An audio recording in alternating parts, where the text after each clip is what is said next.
Dell PCs with Intel inside are built for the moments that matter, for the moments you plan and the ones you don't. Built for the busy days that turn into all-night study sessions. The moment you're working from a cafe and realize every outlet's taken. The times you're deep in your flow and the absolute last thing you need is an auto update throwing off your momentum. That's why Dell builds tech that adapts to the way you actually work. Built with long-lasting batteries so you're not scrambling for the closest outlet. And built-in intelligence that makes updates around your schedule, not in the middle of it. They don't build tech for tech's sake. They build it for you. Find technology built for the way you work at Dell.com/DellPCs. Built for you. This is Optimal Finance Daily. Are my investments good? By Jesse Cramer of bestinterest.blog. Today we're starting with a common question, and we're going to answer it from a few different points of view. College student Caesar asked me, Jesse, take a look at my investments. Do you think they're good? Sounds simple enough. Are my investments good? But there's more to the question than meets the eye, so let's get to work. Why are you investing? Caesar is a college sophomore, 20 years old. His current portfolio is a collection of 5 individual stocks from 5 different companies, totaling about $500 in value. If Caesar is investing for retirement, then $500 is a perfectly good first step, but just a first step. Why? Well, even if Caesar's portfolio doubled every 7 years, which would be better than average, he'd end up with about $32,000 at age 62. $32,000 is nothing to scoff at, but it's also not enough to retire on. Caesar should keep on taking those steps though, especially when he's young. If Caesar is investing for fun, then what he's doing is great. If you can, I highly recommend using a small amount of money to handpick stocks. Odds are you'll do poorly, but it will be a valuable lesson. Handpicking stocks is hard, and you're probably not smarter than the market. Some people never learn this lesson. Others learn it at age 50 with hundreds of thousands of dollars on the line. Caesar might learn this at age 20 and might lose $50 or $100. It's an incredible lesson for $100.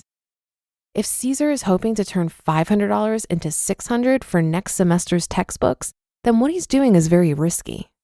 Short-term investing for near future expenses has just as much chance of succeeding as it does blowing up in your face.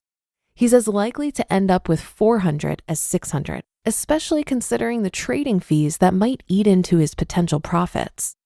There are much lower risk investments, high-yield savings or certificates of deposit that can provide solid returns, 2 to 3% over short periods.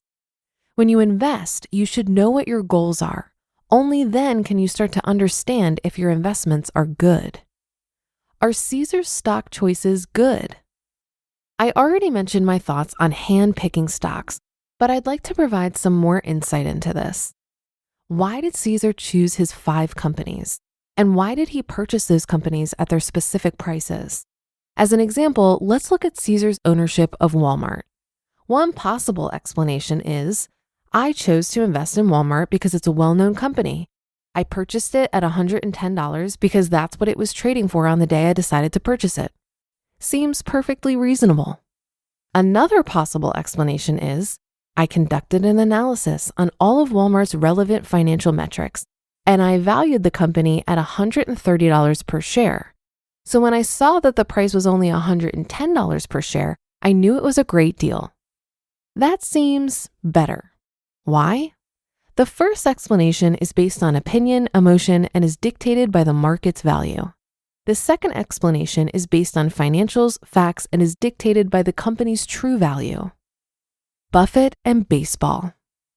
Warren Buffett, who constantly asks himself, are my investments good, uses an excellent baseball analogy to expand this idea of when to pull the trigger and buy.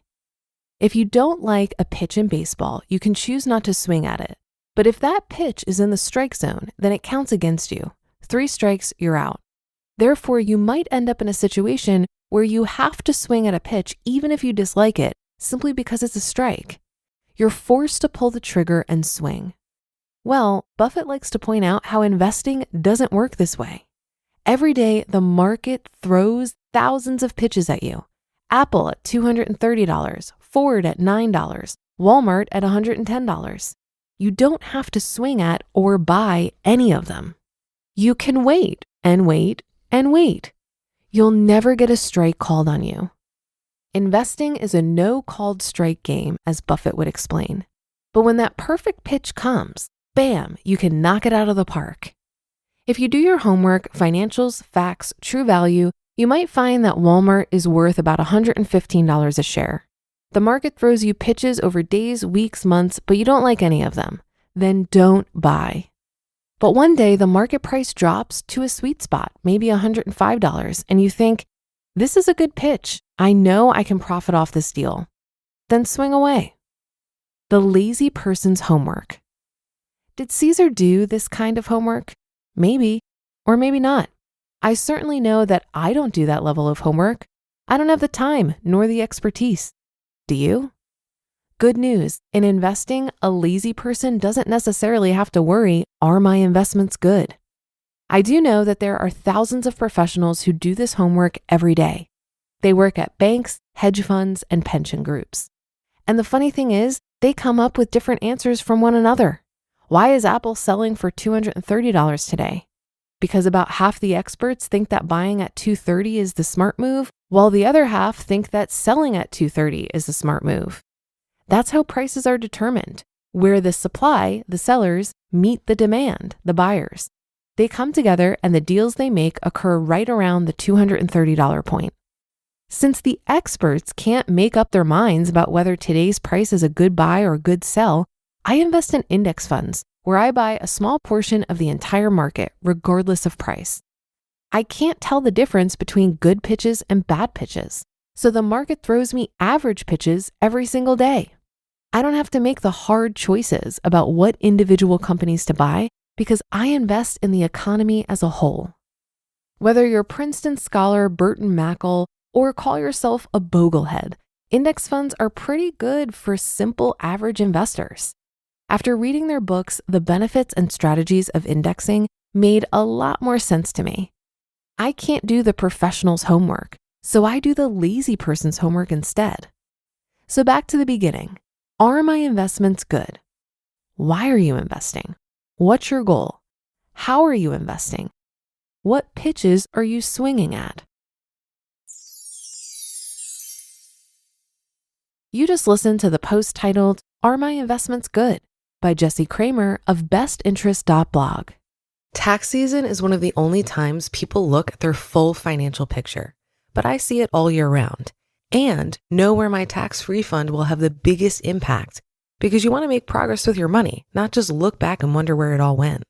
Simplify your finances with Monarch. Monarch is the all-in-one personal finance tool designed to make your life easier. It brings your entire financial life, budgeting, accounts and investments, net worth, and future planning together in one dashboard on your phone or laptop. Feel aware and in control of your finances this tax season and get 50% off your Monarch subscription with code OPTIMAL. I've been using Monarch for years. It keeps me focused on planning and hitting financial milestones, not feeling bad about past spending. Achieve your financial goals for good with Monarch, the all-in-one tool that makes money management simple. Use code OPTIMAL at monarch.com for half off your first year. That's 50% off at monarch.com, code OPTIMAL. America leads the world in medicine development. It matters. We get new medicines first, nearly 3 years faster. 5 million Americans go to work because we make medicines here at home. And not relying on other countries keeps us safe. But China is racing to overtake us. Will we let them, or will we choose to stay ahead? When America leads, America cures. Let's tell Washington to keep us in the lead. Learn how at americacures.com. Paid for by Pharma. Trying to determine if a stock is over or undervalued and when to buy, sell, or hold is one of the things that used to intimidate me about investing. It also sounds like a lot of work and the stakes are high. What if you mess it up and choose the wrong grouping of stocks for your portfolio? I don't have a crystal ball and I have no idea which stocks are going to do better than others. I don't know which stocks have low or negative expected returns in the long run. But here's the thing, No one does. Professional investment advisors make predictions all the time on which stocks will do well based on fancy metrics and poring over earnings reports and evaluating trends. But the overwhelming majority are wrong. According to a 2020 report, over a 15-year period, nearly 90% of actively managed investment funds failed to beat the market. Portfolio managers are often Ivy League educated investors who spend their entire workday attempting to outperform the stock market. If investment professionals can't consistently beat the market, why would I even try? If you've been listening to me for a while, you already know that I'm a huge fan of low-fee total market index fund investing. I'm not thinking about stock valuations because I'm not picking stocks. I'm just buying all of them. And that should do it for today. Thank you so much for joining today and every day. And I'll see you back here tomorrow where your optimal life awaits.